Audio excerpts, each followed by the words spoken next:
কথাতেই তো আছে, যারা ভালো মানুষ হয় তাদের ছায়াটাও তাদের সঙ্গী হয়। আর রাহির সাথেও সেটাই হলো। সত্যি রাহি যে কতটা ভালো মানুষ সেটা তো আমরা দিনের পর দিন বুঝতেই পারছি। আর রাহি চুপচাপ বসে সব কিছু ভাবছিল। তার মন বলছিল যেটা হচ্ছে ঠিক হচ্ছে না। আর ঠিক সেই মুহূর্তে কোথা থেকে একটা খবরের কাগজ তার হাতে উড়ে এলো, যেটা তার জীবনটাকে বদলে দিল। সেই খবরের কাগজটা পড়ে তো রাহি সম্পূর্ণভাবে একমত হয়ে গেল যে খবরের কাগজের লেখা মা আর ছেলে আদতে আর কেউ না, বাস্তবের জন আর জনের মা। তাই তো সেদিন পার্টিতে জন পুলিশকে দেখে ওইভাবে ঘাবড়ে গিয়েছিল। একটা সাধারণ মানুষ পুলিশ দেখে ওইভাবে ভয় পাবে না।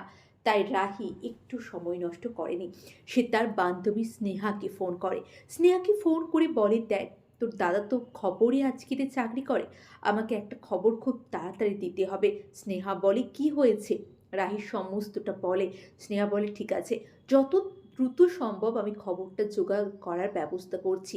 এটা তোর জীবনের ব্যাপার, তোর জীবন আমি নষ্ট হতে দিতে পারি না রাহি।